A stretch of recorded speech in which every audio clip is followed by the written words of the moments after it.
तो कैसे हैं आप लोग। और पहले मैं आपको एक चीज़ बता दूं कि बहुत ही ज़्यादा समय के बाद मैं एक्सप्लेन कर रहा हूँ तो नाम याद करने में थोड़ी परेशानी हो सकती है। और दूसरी बात ना कि थोड़ा यहाँ पे सपोर्ट कर देना यार। और एपिसोड की शुरुआत के अंदर हमें बताया जाता है कि जो अपनी कांगलिंग की टीम है वो यहाँ पे बातचीत कर रहे होते क्लब के अंदर कि आखिरकार जो 5 रुकीज थे चासरीन की टीम में से हमने उनके ऊपर यहाँ पे बिल्कुल अच्छे से इन्वेस्टिगेट किया था अकेले अकेले। और हमें पता चला कि उनमें से 4 बंदों के ऊपर बिल्कुल भी किसी तरह का सस्पिशियसनेस तो है ही नहीं। और जिस एक बंदे के ऊपर है भी उसको यहाँ पे कांगलिन ने खुद इन्वेस्टिगेट कर रखा था। और तभी इस चीज को बातचीत हो रहा होता है। और तभी हमें बताया जाता है कि जो अपनी चासिन होती है उसको यहाँ पे यकीन नहीं हो रहा था कि आखिर ये कैसे हो सकता है। और जो युंग्स होता है वो सोच रहा होता है कि यही बंदा यहाँ पे मिस्टर एक्स होने वाला है। और जो जुन्ना थी वो इस चीज को बोल रही होती है कि मेरे को भी यहाँ पे यकीन है। और जहाँ तक की बात है कि हमने उसको फॉलो किया था तो हमें पता चला कि ये ट्रेन पकड़ के अपने घर नहीं गया, वो इधर किसी बंदे से यहाँ पे मिलने गया था। तो हो सकता है कि यही एक्स होगा। और यूडाई पूछ रहे होते कि हो सकता है कि यही एक्स है, यह जो ब्रोकर हो सकता है। पर इसमें बहुत ही ज्यादा टाइम लगने वाला है इस चीज को इन्वेस्टिगेट करने में। और वो अपने मेन कैरेक्टर से पूछ रही होती कि आखिर उसका यहाँ पे सुझाव क्या है। तो अब एमजी बोलते हैं कि इस चीज में मैं तुम्हें यही चीज बता सकता हूँ कि ये बहुत ही ज्यादा सस्पिशियस चीज हो सकती है, उसके ऊपर शक करना। पर दूसरी बात यह कि हमारे पास बिल्कुल यहाँ पे इन्वेस्टिगेट करने के लिए कोई एविडेंस नहीं है, ना हम यहाँ पे पुलिस के ऊपर कुछ बोल सकते कि आखिर क्या बात हो रखी है। और तभी जो सेरिन होती है वो बोलती है मैं कैसे यकीन कर सकती हूँ कि मेरा मेरा एक जो यहाँ पे टीममेट है वो यहाँ पे इतना ज्यादा बेकार काम कर सकता है, पैसे लेके यहाँ पे मैच फिक्सिंग कैसे कर सकता है। मेरे को इस चीज को खुद यहाँ पे कंफर्म करना पड़ेगा। तो जो चुनना होती है पूछते क्या कि तुम कैसे इस चीज को कंफर्म करने वाली हो। तो जो चासिली होती है वो बताते कि वो डायरेक्टली जाके उसको प्राइवेट रूम में बैठाएगी, ठोकेगी और बताएगी क्या बता कि आखिर तूने एक चीज किया है कि नहीं किया। और तभी यहाँ पे कुछ लोग बता रहे थे कि ये तो बहुत ही बेकार तरीका है यहाँ पे पता है लगाने का। और अगर किसी को पता चल गया तुम बहुत ही लंबी यहाँ पे जेल में जाने वाली हो। और तभी हम देखते कि अपने एमसी के बारे में पूछ रहा होता है क्या कि तुम क्या बोलने वाले हो। तो अपना कांगली बताते कि सबसे पहले हमें इस चीज के ऊपर और ज्यादा आगे से देखना चाहिए कि क्या गलत है क्या सही है। और दूसरी बात जो ब्रोकर यहाँ पे मिक्सर एक्स हो सकता है या नहीं हो सकता, पर उसके पहले हमें यहाँ पे एकदम पक्का एविडेंस की जरूरत पड़ेगी। तो वैसे भी ये जो चीज ना बहुत ही ज्यादा इलीगल है, गैमलिंग जो रिलेटेड होती है मैच फिक्सिंग में वहाँ पे बहुत ही ज्यादा गैंग वैंग का यहाँ पे चक्कर होता है। तो हमें यहाँ पे ज्यादा अपनी टांगों को घुसाना नहीं चाहिए। और बताया जाता है कि ये जैसे अपना एमसी बताता है कि हकीकत में जो 21 सेंचुरी के अंदर ऐसी कोई गैंग नहीं है जो यहाँ पे किसी को मार्स मर्डर कर दे। पर ये तो वेबटून है ना, और हो सकता है कि वेबटून का जैसे यहाँ पे जो गैंग भी आ चुकी होगी तो मैं यहाँ पे अपनी नाक को भी मतलब घुसाने वाला नहीं हूँ। और वैसे भी हर एक चीज को बहुत ही ज्यादा यहाँ पे केयरफुल यहाँ पे चलना होता है ना। और तभी जो चासिन होती है और बोलते कि मैं यहाँ पे इस रीजन को जिससे यहाँ पे रुकने वाली नहीं हूँ। तो कांगली बोलते हाँ मैं जानता हूँ कि यहाँ पे तुम रुकने वाली नहीं हो, पर एविडेंस की बहुत ही कमी है। तो चलो एक चीज क्या किया जाए कि हम यहाँ पे किसी एडल्ट की ताकत का उपयोग करें। जो सीरीन बहुत ही शौक हो चुके हैं इस बात को सुन के। और तभी कुछ समय बाद ना हमें वो दोनों किसी रूम में किसी बंदे के सामने बैठे हुए दिखाए जाते हैं। और वो एक डायरेक्टर माँ होता है अपनी चार सीन का। और बहुत ही ज्यादा सैड होता है और सोचता है कि मैं यकीन नहीं कर सकता कि मेरे नाक के नीचे ऐसी चीजें हो रही होती है और मैं बहुत ही डिसअपॉइंट हूँ अपने ऊपर।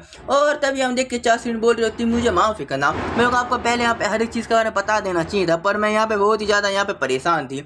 तो जो डायरेक्टर होता है बोलते कि नहीं तुम्हें ऐसी करने की जरूरत नहीं है और मैं रखूँ यहाँ पे तुम्हारा धन्यवाद करना चाहिए। और जिस कमी ने यहाँ पे मैच फिक्सिंग कर रखी ना मैं उसके हाथ पैर को यहाँ पे तुड़वा दूंगा।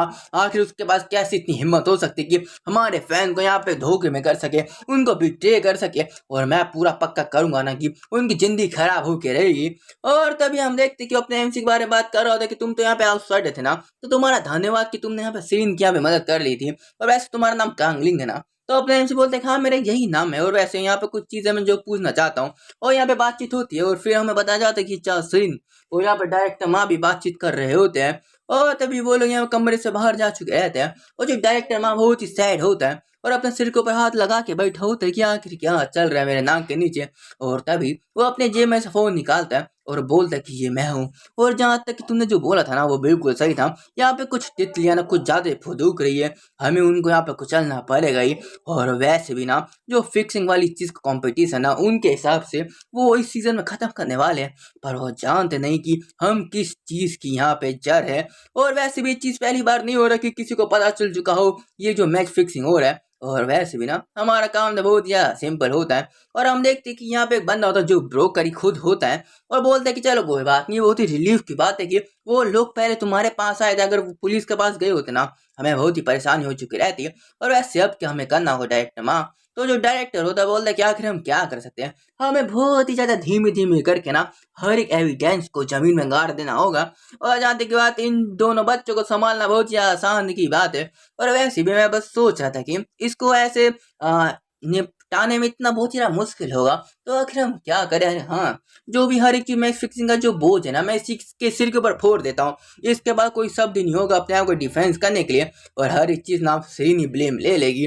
और तब जो ब्रोकर होता बोलते क्या इस चीज में कोई पॉसिबल हो सकता है, क्या क्या ये चीज हो सकती है। तो तभी डायरेक्टर बोलता है कि क्यों नहीं हो सकता, क्योंकि वैसे भी मैं यहाँ पे डायरेक्टर हूँ ना, चाहे कोई एक प्लेयर की बात मानेगा कि उसकी डायरेक्टर की, और वैसे भी सब मानने वाले जब मैं यहाँ पे कुछ नकली एविडेंस दिखा दूंगा। और हम देखते ये चीज बात कर रहे होते हैं, यहीं पे बात कट चुकी रहती है और बताया जाता है कि ये लोग ना बहुत ही ज्यादा परेशानी में पैदा करने वाले थे चासीन के लिए। तो और तब ये सोचते कि मैं कभी भी ऐसे इतनी आसानी से फंसने वाला नहीं हूँ, और जब से मैंने स्टार्ट कर रखा है ना मैं कभी भी इस चीज में अभी रुक तो सकता नहीं हूँ। पर सिरिन, वैसे भी तुमने बहुत ही पैसे कमा लिए थे ना, तो आखिर तुम्हारे में किस चीज का यहाँ पे एरोगेंट सा आ चुका था, आखिर तुम क्यों मेरे को परेशान करना चाहती थी। और तब यहाँ पे बहुत ही क्रिपी लुक के साथ बोलते ना ये मेरे को माफ करना, पर सिरिन तुम्हें मेरे को ना थोड़ी मदद करनी पड़ेगी ना, और अब तुम आसानी से यहाँ से जा नहीं पाओगी। और तभी अपना कांगलिन दरवाजा खोलता है, जिसकी वजह से ना जो डायरेक्टर की रूह कांप चुकी रहती है, और बोलता है कि एक्सक्यूज मेरा ने कुछ यहाँ पे भूल गया था, मैं अभी उसको लेके चला जाऊंगा। तो डायरेक्टर बहुत ही ज्यादा यहाँ पे डर बोलता है कि तुम यहाँ पे अचानक से कैसे आ गए, कुछ यहाँ पे छूट गया था क्या।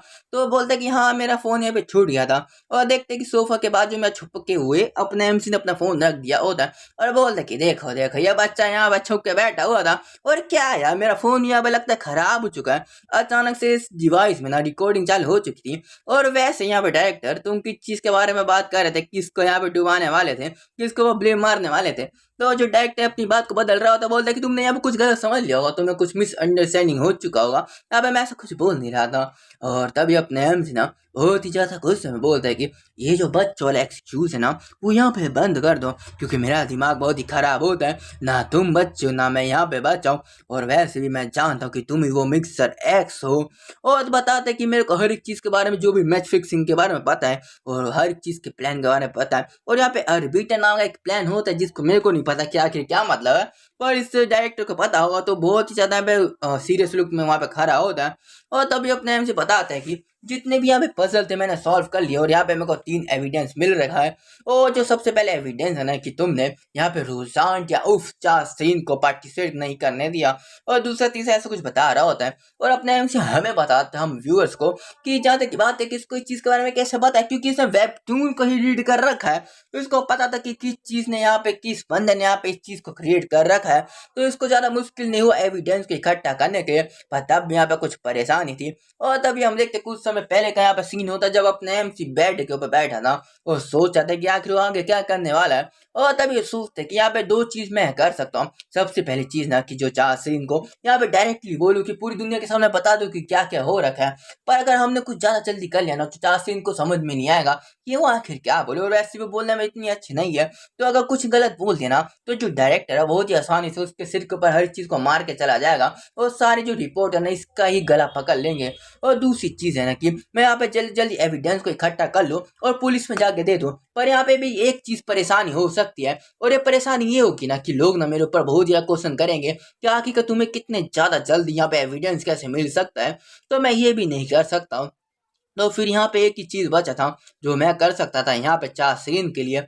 और हमें आगे बताया जाता है कि यहाँ पे जब अपने जो कांगलिंग की जो टीम के लोग यहाँ पे बात कर रहे थे कि आखिर वो जो 5 बंदों में से कौन यहाँ पे मिक्सर एक्स हो सकता है, और तभी अपने एम से बहुत ज्यादा गहरी नींद में होता है, बहुत ही ज्यादा गहरी सोच में होता है कि वो क्या करने वाला है।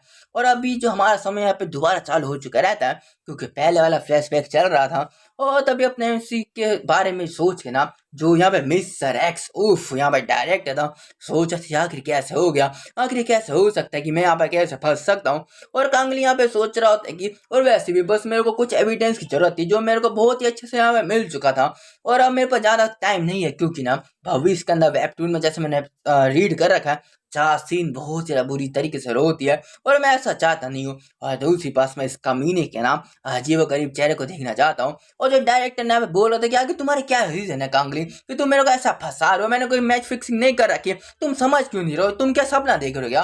तो अपने यहाँ से बोलता कि देख भाई तू मेरे को ऐसे ना बात मत कर। और दूसरी बात ना कि मैं यहाँ पे बिल्कुल सही हूँ, अगर मैं एक टाइम के लिए बात मान लूँ ना कि तू यहाँ पे सही है, तूने कुछ गलत नहीं कर रखा, पर फिर भी मैं मानने वाला नहीं हूँ। और मेरे पास बहुत ही ज़्यादा इनफ एविडेंस है तो कुछ ज़िंदगी भर के लिए इस इंडस्ट्री से गायब करने का। और बहुत सारे फोटो को फेंक चुका रहता है जहाँ पे ना इसका मिक्सर एक्स का और यहाँ पे जो ब्रोकर था उसके यहाँ पे मिलने का यहाँ पे चीज़ें पता चल चुकी है। बहुत सारी फोटो होती है जहाँ पे मिले होते हैं।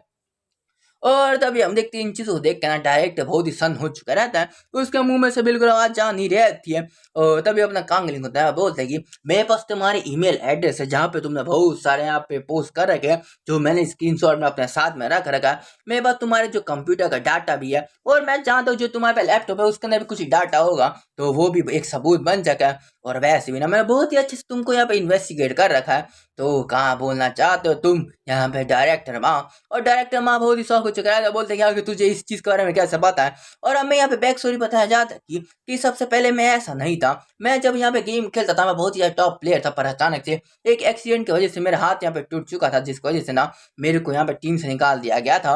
और फिर मेरे को यहाँ पे रिटायर होना पड़ा बहुत ही ज़्यादा अर्ली एज के अंदर। फिर मैंने एक छोटा सा कोच बन गया, पर मैंने इतनी मेहनत करी, मैंने सबकी गुद्दी यहाँ पे चेक कर दी और जिसकी वजह से ना मैं बहुत ही ज़्यादा यहाँ पे फेमस यहाँ पे कोच बन चुका था। मेरे को बहुत सारे इंटरनेशनल यहाँ पे ना लोग यहाँ पे खरीदना चाहते थे, बहुत सारे क्लब यहाँ पे खरीदना चाहते थे। और तभी मेरे को अमेरिका से एक ऑफर आया था और मैंने जब उधर जाने वाला था ना उस जो साइन करने वाला था कॉन्ट्रैक्ट के अंदर, पर तभी मेरा जो पुराना कंपनी का जो डायरेक्टर था, मतलब कि इस समय ना इस कहानी के अंदर जो बता रहा है उसमें कोच था और ये जो बंदा हमारे सामने वो डायरेक्टर था, वो भीख मांग रहा था यहाँ पे मार्क से कि तुम यहाँ पे कुछ देर के रुक जाओ बस 1 साल के लिए, कि फिर हमारे जो कमी थोड़ी यहाँ पे अपने पैरों पे खड़ी हो जाएगी और फिर तुम जा सकते हो। और हमें बताया जाता है कि वो बहुत ही ज़्यादा यहाँ पे तरस खा के ना इस चीज़ के लिए मान जाता है। और कुछ समय के बाद में जब वो पैसे मांगता है क्योंकि उसकी थोड़ी यहाँ फाइनेंशियल बहुत ही ज़्यादा क्राइसिस चल रहा था, भरता भी ना वो जो डायरेक्टर था अपनी औकात दिखा चुका रहता है। और बोलता है कि तुम क्या समझते हो यार कि जब हमारी यहाँ पे कंपनी इतनी ज़्यादा बेकार चल रही हो, इतने ज़्यादा बैंकरप्सी में जा रही हो, तुम यहाँ पे पैसे मांगना चाहते हो, क्या तुम्हारे अंदर थोड़ी अक्ल है क्या, क्या तुम्हारी लॉयल्टी यहाँ पे चली गई है क्या? और हम देखते हैं बहुत ही ज़्यादा भला बुरा बोल रहा होता है। और तभी जो डायरेक्टर माँ होता है वो हमें बताते हैं कि उस समय जो डिमांड था ना लॉयल्टी वजह से मैं रुक गया था, पर जो डिमांड था और तभी हमें डायरेक्टर माँ बताते हैं कि उस समय ना मेरे को लगा कि मैंने बहुत ही अच्छा काम कर रखा, पर बाद में ना मेरे को अपने जो यहाँ पे ना ऑप्शन के ऊपर बहुत ही ज़्यादा तरस खाने लग गया, जो मैंने किया ना उससे बहुत ही रिग्रेट करने लग गया। और अंत में ना मेरे पास इतने पैसे नहीं थे कि मैं अपने आप को सपोर्ट भी कर पाऊँ, इतने कम मेरे को पैसे मिलने लगे थे और बहुत ही ज़्यादा पीने लग चुका था। और दूसरी तरफ जो मेरा दोस्त था जो मेरी जगह पे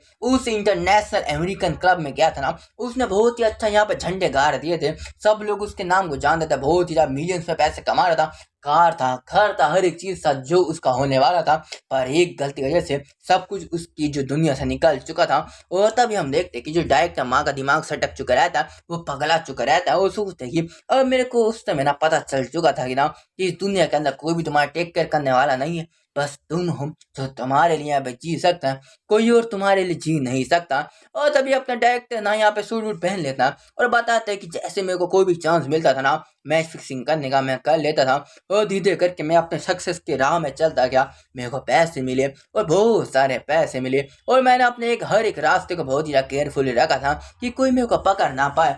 जब से मैंने चालू किया और अभी तक ना मैंने कभी अपने गार्ड को यहाँ पे डाउन नहीं किया था, पर कैसे मैं एक इडियट की तरह अपने सारे एविडेंस को एक बच्चे को दे दिया। मैं कभी भी अपने रूल में कभी गलत नहीं हुआ, मैं बहुत ही ज़्यादा कम यहाँ पे ईमेल में बात करता था और ज़्यादा से ज़्यादा ना मैं ईमेल में बात करता था।